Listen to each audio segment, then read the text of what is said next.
Greetings, history lovers. Greetings, historically minded. Welcome to History Changes. I'm Dr. Philip W. Travis, historian, professor of history.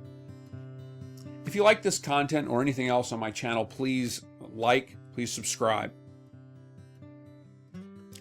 Because of the strong nativist tendencies in the United States currently and historically, I want to take a moment to talk about two immigrants that were absolutely vital to the very existence of the United States. Nativist is a term, by the way, that basically means hostile to immigration, or believing that those born in the United States should be given preference to immigrants. Nativist tendencies in the United States is a long history, and they have sort of ebbs and flows, okay?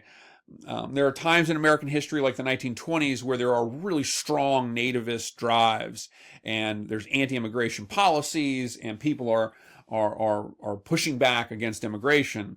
That's also the case, obviously, in the 21st century.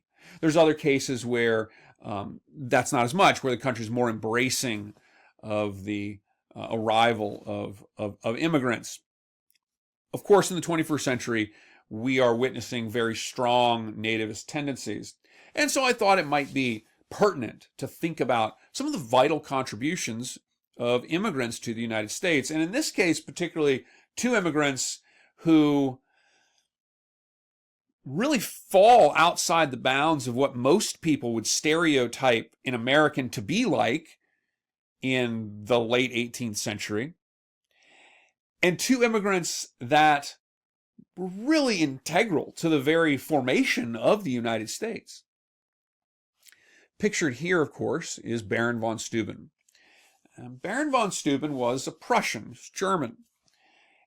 He's responsible largely for making the U.S. Continental Army, the American Continental Army, a legitimate fighting force. He taught, particularly at Valley Forge, he taught soldiers how to operate in formation. He taught soldiers how to use bayonets in battle. He taught soldiers the best areas to position things like latrines, for example, which, looking back in history, we might take as like these are obvious sort of facts, but they weren't really. The Continental Army had a great leader in George Washington, but George Washington was more of an individual who inspired people to follow him as opposed to like an organized military mind. Baron von Steuben was Prussian. Prussia, which was part of what we would call Germany today, parts of Prussia are no longer in Germany today, but Prussia is like the heart of Germany before you have an organized single German state. But Prussia was really the leading military state in the world at the time.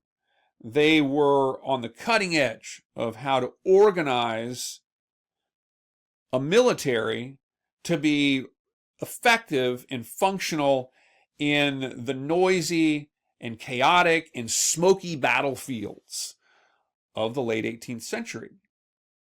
And remember, you're fighting, you have to fight in an organized manner because you're fighting in infantry squares largely, and you fire a volley from a musket, and then you have to load. So it's really integral to understand how to fight in an organized fashion. Baron von Steuben came to the colonies as a volunteer. He left Europe. There were many who have suspected that he was gay. He was never married. He didn't speak any English, and he came and volunteered without expecting any pay even, because Washington said, we really can't pay you right now. Or perhaps it was Benjamin Franklin that said they couldn't pay him at the time, but one of the American Revolutionary leaders conveyed that to him. He was actually almost killed or captured by American revolutionaries when he arrived because they mistook him and his entourage, because of how they were dressed, for being British. But Baron von Steuben, who didn't speak any English, he used to curse at American soldiers in French. He's Prussian, of course, German. comes to Valley Forge, and it is there where Baron von Steuben, in 1777 and 1778, when he arrives in the colonies, begins to make the Continental Army a really legitimate fighting force in its own right. He was as much an immigrant as anyone could ever imagine. He didn't speak English, but yet he was integral to the success of the American Revolution. Over here, of course, is English-born Thomas Paine. And now many of you will know both of these names. Thomas Paine was born in England, and the majority of his life actually wasn't spent in the American colonies of the United States. He came to the American colonies on the eve of the American Revolution, about 1 year before the American Revolution began in 1774, if I'm remembering this correctly. But it was right before the American Revolution began. And Thomas Paine was not a Christian.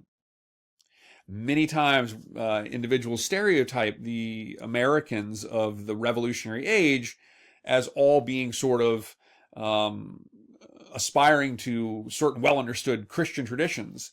And that's a general misconception. Some did, some didn't. Thomas Paine was a deist, and actually, in some of his later writings particularly, was very critical of the Christian belief system.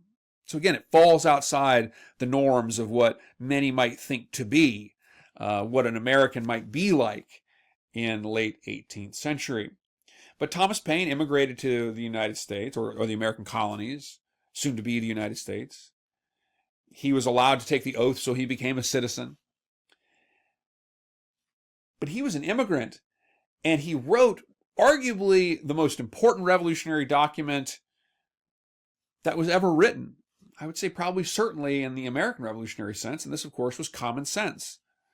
Thomas Paine's Common Sense, which effectively argued that that the people had a right and or responsibility to overthrow a government that did not appropriately represent the will of the people, that it was common sense to overthrow this type of government. This idea was really captured by the revolutionary figures. He's an Enlightenment figure, and it's really captured, seized upon by the intellectual minds of the American Revolution. Common sense was a driving force behind the development of the American independence movement. And after the Revolution, of course, Thomas Paine would go back to Europe. He was in England, where he wrote The Rights of Man, again arguing that it was a responsibility of the French to overthrow a monarchical government.